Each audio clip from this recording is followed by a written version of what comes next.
மறுபிறப்பு மற்றும் வாழ்க்கைச் சுழற்சிகள் பற்றிய இந்து நம்பிக்கையை இந்த கதை மேலும் உறுதிப்படுத்துகிறது. வாங்கள் கதைக்குள் செல்வோம். உத்தரகாண்டம் ராமாயணத்தின் கடைசி அத்தியாயம். ராமராஜ்யம் நிறுவப்பட்டதும் எல்லாம் சரியாக நடந்து கொண்டிருந்தது. அப்போது விஷ்ணு தனது இருப்பிடத்திற்கு திரும்பும் நேரம் வந்துவிட்டது என்று எல்லா தேவதைகளும் உணர்ந்தனர்.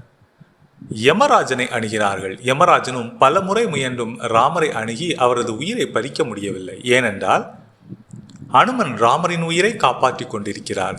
யமராஜன் எதிர்கொள்ளும் பிரச்சனைகளை புரிந்து கொண்ட ராமர் அனுமனை ஏமாற்ற முடிவு செய்கிறார். ராமர் தனது மோதிரத்தை கைவிடுகிறார். மோதிரம் தரையில் உள்ள ஒரு விரிசலில் விழுகிறது.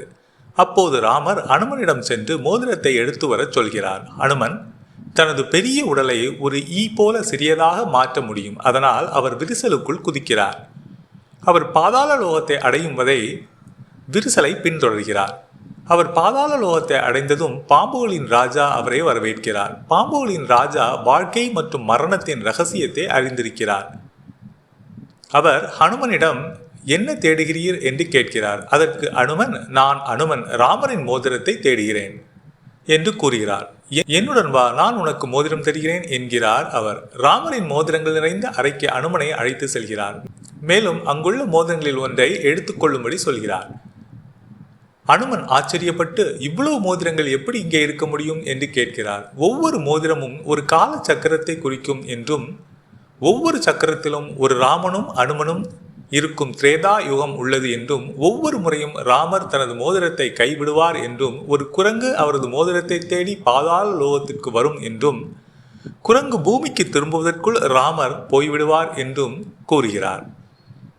ஹனுமன் பின்னர் காலச்சக்கரத்தை புரிந்து கொள்கிறார். மேலும் அவர் தனது அன்பான கடவுளை விடுவிக்கிறார். மரணம் கூட அனுமனுக்கு பயப்படுகிறது என்பதை இந்த கதை காட்டுகிறது. வாசுகிக்கு மறுபிறப்பின் ரகசியம் தெரியும் என்பதையும் இந்த கதை காட்டுகிறது. உதாரணம், பாம்புகள் தோலை உதிர்த்து புதிய தோலை பெறுகின்றன. ஊர்மிளாவின் தியாகம். லக்ஷ்மணன் தன் மனைவி ஊர்மிளாவிடம் செல்லும்படி நித்திரை தேவியை வேண்டுகிறான். லக்ஷ்மணன் 14 ஆண்டுகள் தூங்க மாட்டார். எனவே அண்ணனும் அண்ணியும் நிம்மதியாக உறங்கும் வேளையில் இரவும் பகலும் விழித்திருந்து காட்டில் ஆபத்துக்களை கவனிப்பார். பதிலுக்கு ஊர்மிளா தனது கணவரின் மூத்த சகோதரர்களுக்கான அர்ப்பணிப்பை ஏற்றுக்கொண்டு 14 ஆண்டுகள் தூங்க ஒப்புக்கொள்கிறார். இரவில் அவளுக்காக தூங்குவாள், பகலில் அவள் கணவனின் சார்பாக தூங்குவாள். ராமாயணம் இப்படிப்பட்ட தியாக கதைகள் நிறைந்தது. லக்ஷ்மணின் அக்னி பரீட்சை. ராமாயணத்தின் பதிப்பு ஒன்றின்படி ஒரு அப்சரஸ் வனவாசத்தின் போது லட்சுமணனை அணுகுகிறார். லட்சுமணன் தன் மூத்த சகோதரனைப் போலவே ஏகபத்தினி விரதம் என்று கூறி அவளது முன்மொழிவை கோபமும் நிராகரிப்பும் கொண்ட அப்சரஸ் கிளம்பும் முன் தன் ஆபரணங்களை லட்சுமணின் படுக்கையில் விட்டு செல்கிறார்.